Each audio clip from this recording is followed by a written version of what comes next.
What's good, you guys? Welcome back to my channel. Today's video is going to be all about social anxiety. Honestly, for me, I've had social anxiety for a really long time, and I feel like this year is the year where I've really started to be able to tackle it and heal from it and be comfortable enough in social settings to not feel drained from them. So I really want to share with you guys some things that I've been learning and some things that have really helped me start to kind of heal from social anxiety.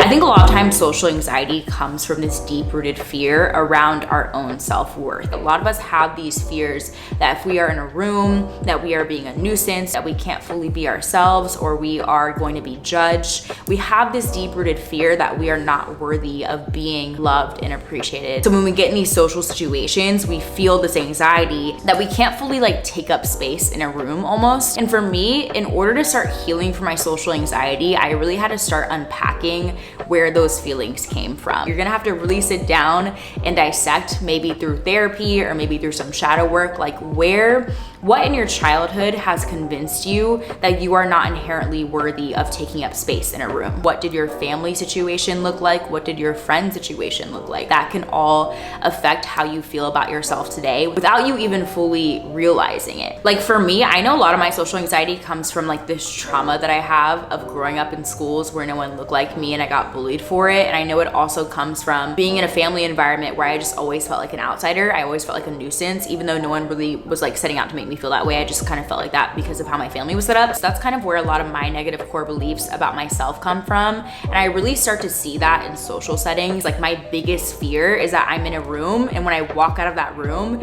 everyone in that room is laughing at me and talking shit about me. That's my biggest fear, which sounds so silly and dumb and very small. But for me, that's constantly in the back of my mind when I'm interacting with people. That comes from my childhood and the things that I learned about myself in these social settings when I was in school and I was getting bullied and all that stuff. So really all social anxiety is you being triggered in these social settings. So you really have to first sit and unpack, if you haven't already, where a lot of your negative core beliefs about yourself and your feelings of worthiness and your self-worth come from. And once you start doing that, you can really start to kind of rewire your brain when you are in these social settings to be able to learn from them and grow past those negative core beliefs.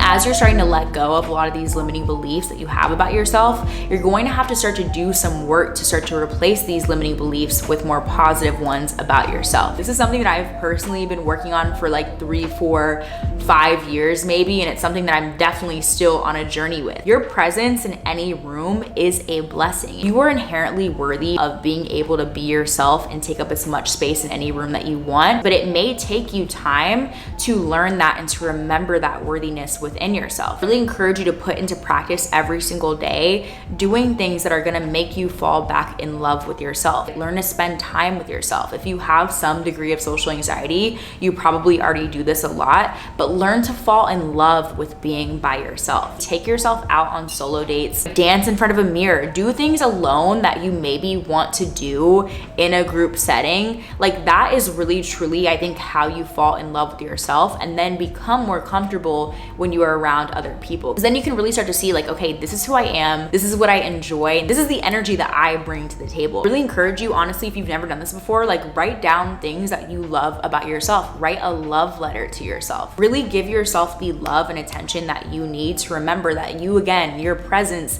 in any room that you're in, whether it's full of people or whether it's just you, is a blessing. One of my biggest pieces of advice to heal from social anxiety is to stop judging yourself for feeling social anxiety. And once you stop judging yourself for that, you'll really be able to start to look at these social situations and look at the fact that you maybe feel a little bit anxious in them and learn from them. And journaling is great for this. I've started journaling after I'm in a social situation, and it's really helped me be able to take a step back and really observe what negative thought patterns came up for me. I'm able to dissect what triggered those feelings of anxiety, maybe what situation I was in, maybe what we were doing, maybe who I was around. Really taking time to sit down and learn from these social situations without judging myself, kind of just really observing how I felt and taking note of it. Doing that has really given me room to, again, rewire my brain, let go of these negative narratives and replace them with more positive ones.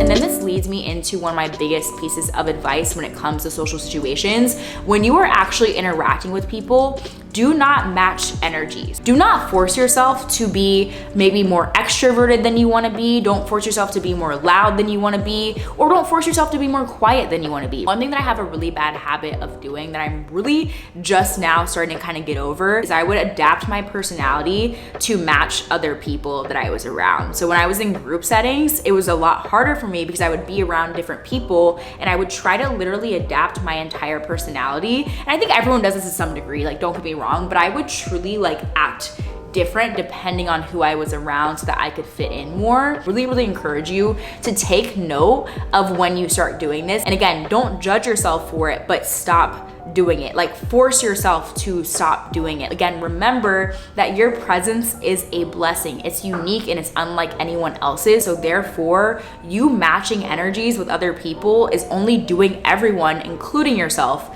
a disservice. I have a lot of friends who are really extroverted and loud, and they will be the ones dancing on top of the bar. And there's times where I might be like that, don't get me wrong, but a lot of times I'm not that person. And for a long time, I always convinced myself that I needed to be that person, that I needed to be that loud, that I needed to be that fun in order to be worthy of being around my friends. And for me, the more I kind of started to do the inward work, the more I started doing shadow work and unpacking the way I was feeling about myself, the more I started to realize that that was really just coming from a limiting belief. In reality, that's just not the truth. You don't have to match energies in order to bring value to any room, because you bring value just by being you. The people in my life, I don't constantly have to prove to them that I am worthy of being around them in order to be around them. My friends, my family, the people in my life are going to love me regardless, and strangers on the street are going to love me regardless. Again, you don't have to match anyone's energy in order to be worthy of taking up space in any room.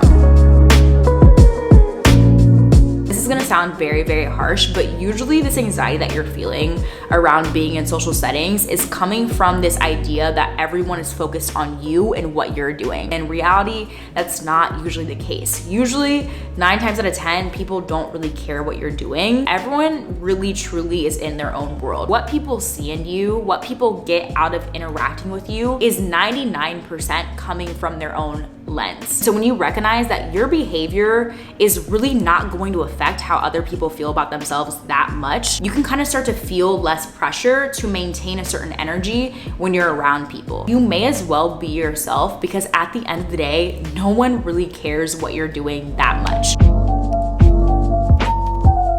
Then my last tip is to stop forcing friendships and also stop forcing interactions. At the end of the day, not everyone needs to be your friend. Not every conversation is going to flow and mesh. Not every single person is meant to be your best friend. So if you don't feel an instant connection, if you don't feel like talking to someone, it's okay. You don't have to feel bad or stressed out about someone liking you. And I used to be really bad about this. Like when I would meet new people, I used to always feel like if the conversation didn't flow, if we didn't become instant best friends, then I failed. Like I did something wrong. And that really just came from me wanting to be liked by everyone. And me wanting to be liked by everyone really just came from, again, that negative core belief that like I had to have acceptance or validation from other people in order to deem myself as worthy. Once I've started doing some of this work and once I've started to fall in love with myself, I've started to care less about other people liking me. I stopped being so obsessed with everyone wanting to be my friend, with a conversation always, having to be good and having to be forced. Like if I'm tired, if my energy levels are low, or if I'm just not connecting and vibing with someone, I'm not gonna force a conversation. And that's something I'm really proud of, because honestly, it's just for me, that's a sign that my social anxiety is starting to get better, because I really just don't feel, I just don't feel the need to force interactions anymore. And I feel like once you can kind of start to, again, do the work and give yourself room to stop forcing things to work out, you'll really start to feel less anxiety overall. Everyone has different battery and like social battery levels. So once you can really start respecting your own, and once you can really start respecting yourself enough to know that you don't have to be liked by everyone, you will feel so much less anxious. And also, like, if you just don't feel like going out and interacting with people, period, you don't have to do that either. My FOMO came from, again, that feeling of me not being worthy if I wasn't showing up every single time my friends were doing something. Again, respect your own social battery levels. And if you feel like FOMO is constantly getting in the way of that, then you really need to dissect where that is coming from and start to heal from it. So again, really it just comes down to doing the work, unpacking why you feel the way you feel, becoming more aware of these feelings when you are in social situations, and then rewiring, right? Unlearning these negative core beliefs and then replacing them with positive thought patterns, replacing them with feelings of worthiness, with feelings of love for yourself. And again, with the knowingness that your presence in every single room is a blessing. Like truly and honestly, just by being you, you are a blessing to whatever it is that you're doing, whatever room that you're in, and to whoever it is that you're interacting with. Honestly, every tip that I shared after that is something I do recommend you work on and keep in mind. But all these things will start to come more naturally once you start doing the work, once you start doing the shadow work, once you start going to therapy if you need to, and approaching this whole situation from a non-judgmental perspective. Whenever you have anxiety over anything, observe how you're feeling, sit with that anxiety instead of judging it, and then you can really start to let it go. So hopefully this was helpful in some way. Again, I really appreciate you guys for sticking around. If you guys stick around for this entire video, thank you guys so much for being here. Thank you guys so much for showing up for yourselves. I'm really grateful to every single one of you for tuning in and for being on this journey of learning and growth with me. Feels really good to be back and sitting down and talking with you guys. So yeah, I really hope you guys enjoyed the video, and I will see you guys in the next one.